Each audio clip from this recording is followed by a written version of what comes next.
పెళ్ళైనా పండగైనా వేడుక ఏదైనా పట్టు చీరల ప్రత్యేక వేదిక వారాహి సిల్క్స్. రేవంత్ రెడ్డి గారు కేసులు పెట్టేది మా మీద, రోజు తెల్లారలేస్తే దాడి చేసేది మా మీద. రేవంత్ రెడ్డి గారికి రహస్య మిత్రులు బీజేపీ వాళ్ళని రాష్ట్రం అందరికీ తెలుసు. ఎందుకు ఇప్పుడు కేంద్ర మంత్రి బండి సంజయ్ గారి కొడుకును 9 రోజులు అరెస్ట్ చేయకుండా కాపాడింది రేవంత్ రెడ్డి గారు అని అందరికీ తెలుసు. కేంద్ర మంత్రి కేంద్ర పథకంలో అమృత్ పథకంలో రేవంత్ రెడ్డి గారి బావమరిది కాంట్రాక్ట్లు ఇచ్చింది ఎవరో అందరికీ తెలుసు. కేంద్ర మంత్రులు ఇక్కడ ఉన్న వాళ్ళందరికీ తెలుసు. అట్లాగే ఇవాళ సింగరేణిలో కుంభకోణం జరుగుతుంటే కూడా అక్కడ సృజన్ రెడ్డి గారి నాయకత్వంలో, రేవంత్ రెడ్డి గారి బావమరిది గారి నాయకత్వంలో భారీ కుంభకోణాలు జరుగుతుంటే మేము వచ్చి ఇక్కడ కంప్లైంట్ చేస్తే కూడా కేంద్ర ప్రభుత్వం స్పందించట్లేదని అందరికీ తెలుసు. హైదరాబాద్ సెంట్రల్ యూనివర్సిటీ భూముల మీద మేము ఉద్యమం చేస్తే, పిల్లలు ఉద్యమం చేస్తే అల్టిమేట్గా central empowered committee supreme court appoint చేసిన కమిటీ వచ్చి దీన్ని వెంటనే విచారించండి ఈడీ అని చెప్పారు. ఇంతవరకు అతి లేదు గతి లేదు. ఈడీ దాడులు జరిగితే రాష్ట్రంలో మంత్రుల మీద, పొంగులేటి శ్రీనివాసరెడ్డి మీద 2 ఏళ్ల తర్వాత కూడా ఇంతవరకు కేసు లేదు. కాబట్టి ఎవరికి రహస్య మిత్రులు, ఎవరితో కలిసి ఉన్నారు రాష్ట్ర ప్రజలకి తెలుసు, మీకు తెలుసు. మాకు రేవంత్ రెడ్డి గారిని కలవాల్సిన అవసరం కానీ, రేవంత్ రెడ్డి గారితో సంభాషించాల్సిన అవసరం కానీ మాకు లేదు. రేవంత్ రెడ్డితో తలపడుతున్నాం. ఆయన అరాచకాలని ఇవాళ ఒక మాట చెప్పాలంటే, నిన్న హైకోర్టు చెప్పింది హైడ్రా అనేది 9 తలల విషసర్పం అని చెప్పింది నిన్న హైడ్రా గురించి. ఏది? రాష్ట్ర హైకోర్టు. ఇంతకంటే చెంపపెట్టు ముఖ్యమంత్రికి ఏముంటుందని నాకు అర్థంగా సిగ్గుండాలి. బడాబాబులను మాత్రం వదిలిపెట్టి గరీబోళ్ళ ఇండ్ల మీద పడి, బడాబాబులు అంటే ఎవరండి? రాష్ట్ర రెవెన్యూ మంత్రి పొంగులేటి శ్రీనివాసరెడ్డి ఇల్లు చెరువులో ఉంటుంది, దాన్ని హైడ్రా ముట్టదు. రాష్ట్ర ముఖ్యమంత్రి గారి సోదరుడు ఇల్లు ఎఫ్టీఎల్లో ఉంటుంది, దాన్ని హైడ్రా ముట్టదు. రాష్ట్ర మంత్రులు వివేక్ గారు, శాసన మండలి చైర్మన్ సుఖేందర్ రెడ్డి గారు, రాష్ట్రంలో ఇంకా కీలక నేతలు చాలామంది బిల్డింగ్లన్నీ చెరువుల్లో ఉన్న, శిఖాల్లో ఉన్న వాటిని మాత్రం హైడ్రా ముట్టదు. ఎవరిని ముడుతుంది హైడ్రా? బీద, బిక్కి, మధ్యతరగతి ప్రజలు. నేను అడుగుతా ఉన్న ముఖ్యమంత్రిని, కబ్జా కోరులు అంటున్నావు, అందరికంటే పెద్ద కబ్జా కోరులే నీ అన్నదమ్ములు కదా. అందరికంటే ఎక్కువ ఆస్తి దోస్తున్నది, అందరికంటే ఎక్కువగా ఇవాళ విధ్వంసం చేస్తున్నది నీ మంత్రులు కదా. 1 కోటి ఎకరాలు నిషేధిత జాబితాలో పెట్టింది నీ మంత్రి కాదా?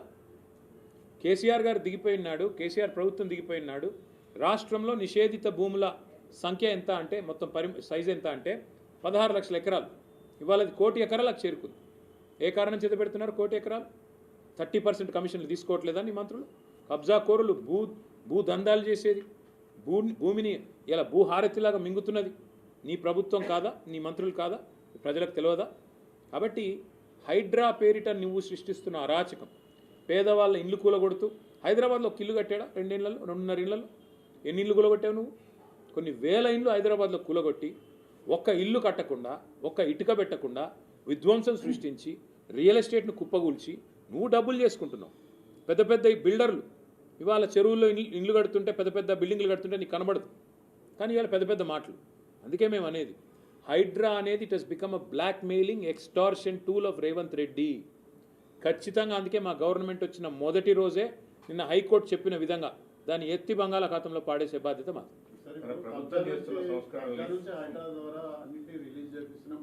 కబ్జాలు తిరుపతి రెడ్డి కబ్జాను రిలీజ్ చేయమనండి. తిరుపతి రెడ్డి కబ్జాలో ఉన్న శిఖం భూమిని రిలీజ్ చేయమను. అనుముల తిరుపతి రెడ్డి బిల్డింగ్ కూలగొట్టమను. రేవంత్ రెడ్డి కోస్గిలో కట్టిన, రెడ్డి కుంటలో కట్టిన ఇల్లు కూలగొట్టమను. మంత్రి వివేక్ కట్టిన ఇల్లు కూలగొట్టమను. మంత్రి పొంగులేటి శ్రీనివాసరెడ్డి ఎఫ్టీఎల్లో కట్టిన ఇల్లు కూలగొట్టమను. అప్పుడు నమ్ముతారు పేద ప్రజలు నిజంగానే న్యాయం, చట్టం, ధర్మం అందరికీ ఒకటే. అంతేగాని కుకట్పల్లిలో బుచ్చమ్మ, ఆమె ఇంటికి స్టిక్కర్ వేస్తే ఆమె ఉరిపోసుకొని చచ్చిపోయింది. ఎవడిస్తాడండి ప్రాణాలు తెచ్చి? రంగనాథ్ ఇస్తాడా? రేవంత్ రెడ్డి ఇస్తాడా? ఏం మాట్లాడుతున్నారు? సిగ్గుండాలా. హైకోర్టు 65 సార్లు కంటెంప్ట్ ఆఫ్ కోర్ట్ ఒక అధికారి మీద చరిత్రలో ఎప్పుడన్నా ఉందా?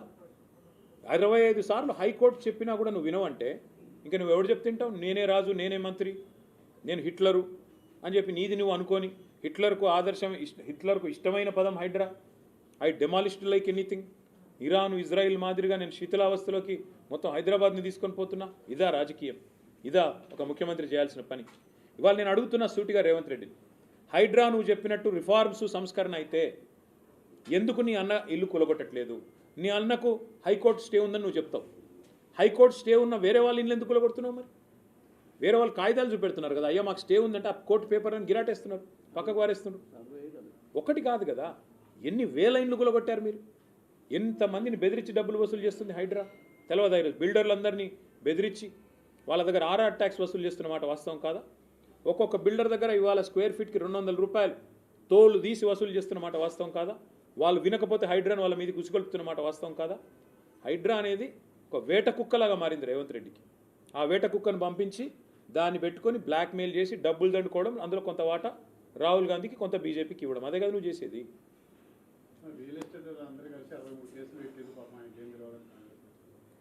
ఇక కోట్లకు కూడా ఏం తెలియదు అంటాడు. అంతా ఈయనకే తెలుసు. కోర్టులకు తెలియదు, న్యాయమూర్తులకు తెలియదు, న్యాయస్థానాలంటే గౌరవం లేదు.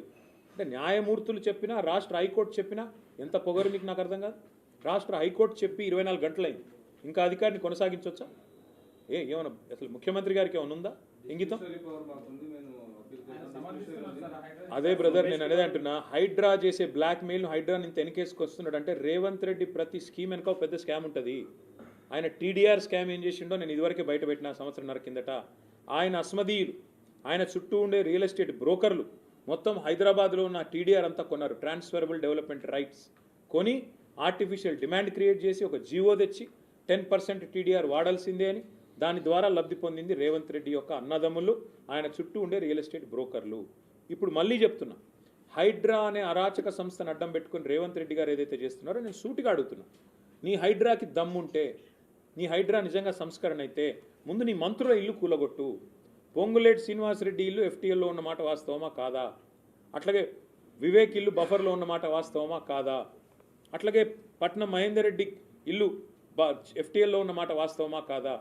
కేవీపీ రామచంద్రరావు గారి ఇల్లు ఆయనది ఉన్నమాట వాస్తవమా కాదా? ఎన్ని ఉన్న ఎగ్జాంపుల్స్ ఇన్ని చూపెడుతుంటే ఇవేవి కాదు. అనుముల తిరుపతి రెడ్డి ఇల్లు ఎఫ్టీఎల్లో ఉన్నమాట వాస్తవం కాదా? కాబట్టి చట్టం అంటే అందరికీ ఒకటే తిరిగి ఉండాలి. చట్టం కాంగ్రెస్ వానికి చుట్టం, మిగతా బీదా బిక్కిని మాత్రం ఇష్టం ఉన్నట్టు కొడతాం, మా ఇష్టం కోర్టు చెప్పిన అయినం. తప్పకుండా తగిన శాస్తి జరుగుతుంది. రేవంత్ రెడ్డి గారి తల బిరుసుకు, ఆయన అహంకారానికి సమాధానం ప్రజలే చెప్తారు. బ్రదర్, నేను మళ్ళీ చెప్తున్నా, మేము ఈ హైడ్రా అనేది పేరు మార్చి డ్రామా ఆడుతున్నాడు ఆయన. గతంలో దాని పేరు EVDM, enforcement vigilance director monitoring, అది మేము పెట్టింది. డిఆర్ఎఫ్ అని పెట్టింది మేము.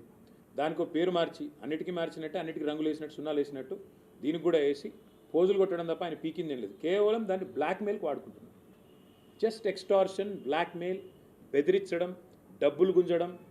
Revanth Reddy is one of the biggest blackmailers కదా. అధికారంలోకి రాకముందే పెద్ద బ్లాక్మెయిలర్. ఆర్టీఐ అడ్డం పెట్టుకుని బతికినోడు. అట్లాంటి వాడు ఇంకా అధికారంలోకి వచ్చాక హైడ్రాని అడ్డం పెట్టుకుని బతుకుతున్నాడు. ఇది వాస్తవం.